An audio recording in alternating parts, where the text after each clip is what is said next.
Now at 6, breaking news in southeast Portland. One person has been detained following a deadly shooting at a bar in the Montevilla neighborhood. What we know so far coming up in a live report. Plus, take a look at this crazy video out of Nebraska. A speeding car just narrowly misses a man standing at a gas station. We'll break down what happened coming up at 6:20. Plus, a Portland typewriter shop gets a very special delivery. How the owner got Tom Hanks to gift him a signed typewriter. KGW News at Sunrise starts right now.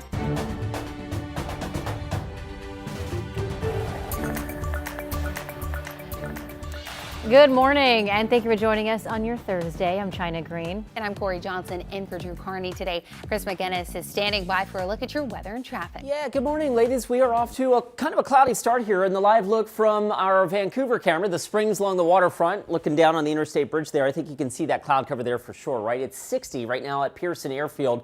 The look over downtown Portland from our Wells Fargo sky camera, again, showing cloud cover as well. At 60 last check at PDX. 53 right now in Hillsborough, Wilsonville. Good morning to you folks. 59 and down to the south. Salem and Albany in the mid to upper 50s at last report. Okay, so here's the plan for today. We've got valley cloud cover. That marine layer has moved in overnight as expected. It will dissipate pretty quickly. So I think by lunchtime we're going mostly sunny with temperatures inching back into the upper 60s. And then breezy and quite nice this afternoon. I've got highs in the upper 70s today. Bit of a fresh northwest breeze, 10 to 20. Should be a good looking Thursday. Not a great looking morning to start on the roads, though. We pick it up with this traffic alert on Airport Way. So police have had this ramp on and off blocked here for the last little while. That right now is the I-205 North exit ramp to westbound Airport Way. That's the flyover ramp that takes folks to the PDX terminal. We had an earlier crash there about 45 minutes ago, and twice in the last 45 minutes, traffic has been completely stopped there. It is moving again, but give yourself a few extra minutes to get to the airport. If you're using I-205, you may want to plan on taking 82nd Avenue instead. Ladies? All right, thanks, Chris. We'll see you in just a bit. Well, we've got some breaking news out of southeast Portland this morning, where one person has been detained following a deadly shooting. It happened just after 2 a.m. outside a bar that just closed in the Montevilla neighborhood. Sunrise reporter Thomas Schultz joins us live from the scene on Southeast Harrison Street and 82nd. Thomas? Hey, good morning, guys. And yeah, just minutes ago, it looked like detectives showed family the victim to identify that man who died. Immediately after identifying him, there were screams and crying and a lot of grief. Of course, that family member's been out here all morning going through a lot of those emotions that you would expect, and can't imagine a lot of those emotions that they're going through this morning. I want to step off of camera here, show you a little bit of what we're seeing out here. We're continuing to see some crying and really even from across the street, some yells of agony as that family continues to just grapple with the enormity of what happened out here with their loved one just a couple of hours ago. Police say when they arrived on scene, they found one man dead in the parking lot. Another man was hurt and taken to a hospital with non-life-threatening injuries. One man has been detained, and police say they are not looking for any additional suspects. The parking lot by Buddy's Lounge here along 82nd Avenue has been taped off as the investigation continues, and there's still a lot we don't know out here. We don't know what led up to this shooting and how many people were involved. Back out here live along Southeast 82nd, you can see officers continuing the investigation right on the corner here as family members as well talking to officers, just beginning to deal with some of those emotions and grief that you can imagine that they're feeling right now after learning that their loved one has passed. Of course, we'll bring you all the updates as this investigation continues as we learn more. China, Corey. Our Thomas Schultz reporting live in Southeast Portland. Thank you, Thomas. Your time now is 6:04, and today the city of Portland is set to issue a land use violation notice to the ICE facility on South Macadam Avenue. That's right. The city believes some detainees inside the facility were held overnight or for more than 12 hours, which is a violation of the land use conditions. Alma McCarty has the details. Wednesday's city council meeting interrupted. There's not a lot we can do right now. Several in the chambers calling for the shutdown of Portland's ICE facility, halting the meeting not once, but twice. Your conduct right now is disrupting our meeting.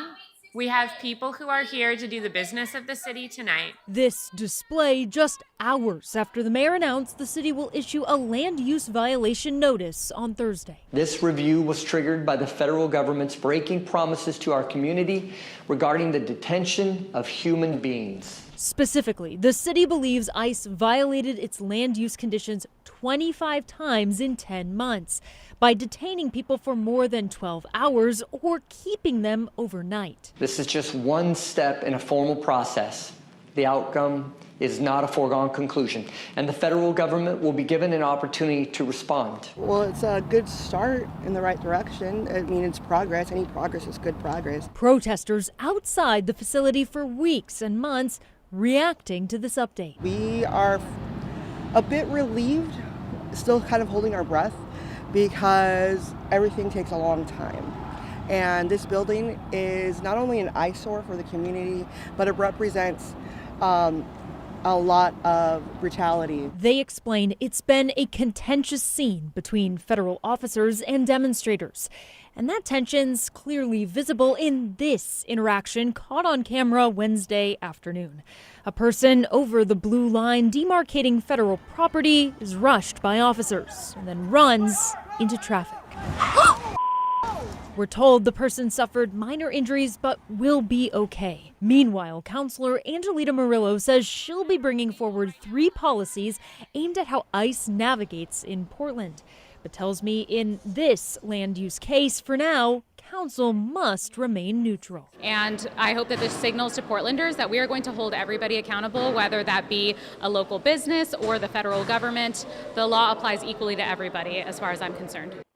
That was Alma McCarty reporting. Now, under the city's permitting rules, a landowner or operator, in this case the federal government, has 30 days to correct the violation. Permitting and development can also initiate a reconsideration of a land use approval by scheduling a hearing at least 60 days after the notice. We've reached out to ICE for comment, but haven't heard back yet.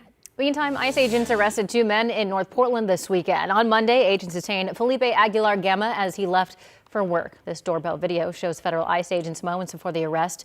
His daughter says that her father moved to the United States from Mexico 35 years ago. She says that he's undocumented, but in the process of becoming a legal citizen. She recently returned from visiting him at the ICE detention center in Tacoma. There's a lot of people sleeping together. I've never seen my dad cry, ever. And seeing that today just completely broke me. I mean, my dad has always been the strongest person I know. On Tuesday, ICE agents also detained Rafael Arreola Caballero in North Portland. His daughter says ICE agents damaged his car while taking him into custody. He's also undocumented and has moved to U.S. from Mexico 20 years ago. This morning, we're hearing more from the wife of a man who died while riding an e-scooter in southeast Portland. Stephanie DeBanio says her husband, Randy Phelps, was taken off life support last week. In August, Phelps was riding an e-scooter when witnesses say he flew off of it after hitting a bump along southeast 52nd Avenue and Mitchell Street. Phelps was not wearing a helmet at the time. Now, the owners of the nearby restaurant Toast tried to help Phelps after that accident. They'll be holding a fundraiser on Monday for his family. Shock, disbelief. I can't believe this is happening. We had just gotten back from vacation. His scooter was here and his glasses and hat and everything. So we came and got his belongings, and they just said any way that they can help, they want to help us. And the Portland Bureau of Transportation says they first received a report about the bump on August 29th, and that crews will be out repairing it today. Police in Vancouver say a child has now died after a driver crashed into him and his father yesterday afternoon. The two were walking near 137th Avenue and 64th Street. The father died at the scene. The 6-year-old later died at the hospital. Police arrested 73-year-old James Paulson on 2 counts of vehicular homicide and 1 count of DUI. Along with impairment, police say Paulson was driving recklessly and speeding. Well, Seattle police are now looking for the driver of a stolen car who jumped the University Bridge. You can see in that video right there the car breaking through a crossing arm just before it crosses the partially open bridge. Police later found the totaled car less than a mile from that area. Officers were trying to stop the car after noting it was stolen, but the driver went around the bridge back up. Crews were able to quickly repair the crossing arm and keep the bridge open to traffic. A week-long construction project will disrupt MAX service on Portland's east side next month. Phase 1 begins October 12th, with shuttles replacing trains between Rose Quarter and Gateway. Then from October 13th to 18th, the Red Line will be effective between Gateway and the airport. Crews will also upgrade tracks and stations, including the Northeast 82nd Avenue platform, but all lines will return to normal on October 19th. All right, your time now is 6:10, taking a live look over Vancouver right now. It looks like an airplane is making its way. Oh, they had to be at the airport at like 3 a.m. So they're up just as early as we were. All right, Chris McGinnis standing by right now to talk about those clouds. Yeah, the first round of flights already taken off at PDX, and they're taking off into a cloud deck. So now that we're getting a little bit more, I won't say daylight, but brightening on the horizon. We're still a good 40 minutes away from sunup. But as we take you up to Timberline Lodge, you can begin to see that little blanket of cloud cover, the marine layer that has built into the Cascades. And it's quite thick this morning. We're above that with this camera at 6,000 feet. So you can see it down here, and you might even be able to see the silhouette of Mount Jefferson off in the distance. This will burn off, but in the meantime, it's likely to fill in a little bit more before it burns off later this morning. You can see that clearly here on our satellite imagery that the clouds are filling in a bit over the Willamette Valley this morning. All right, back to that Vancouver sky camera. Again, a little cloudy over Vancouver. It's 60 last check, the interstate bridge there in the foreground. From our Wells Fargo sky camera, you can certainly see that cloud cover that is spread over downtown Portland. The clouds will start to clear as we go into mid to late morning. In fact, Futurecast says it's mostly sunny by lunchtime. But the only thing you're going to notice today is some high clouds passing through the area late this afternoon and a breeze picking up much like it did yesterday. So again, today, sunshine and a fresh northwest breeze on the order of about 15 to 20. That should do it for our Thursday forecast. I've got us topping out in the mid-70s today with a fully sunny sky late this afternoon. Up and down the I-5 corridor, again, just like yesterday, we're dialing back the temperatures a few degrees. So yesterday, Salem was in the 80s. Today, you'll be in the upper 70s. Same story in Vancouver. 77 here in Portland. We warm it up a bit on Friday. Saturday looks beautiful. And then Saturday night and early Sunday, we've got some rain that comes in. That should be out of here, though, during the day on Sunday. And, of course, fall arrives on Monday with sunshine and highs in the upper 70s. Okay, back to that traffic alert. We were talking about this a few minutes ago. The exit ramp from I-205 North, the Airport Way, the ramp that takes you to westbound Airport Way, the terminal in PDX. There's been a crash on that ramp. It happened about an hour ago. And traffic, a couple of times, police and ODOT have stopped traffic on that ramp. Now, it's flowing right now, but just be aware that if that's your commute this morning, it may take you a few extra minutes to get to the airport. If you want to avoid that, 82nd Avenue is always a good option. Ladies? All right, thanks.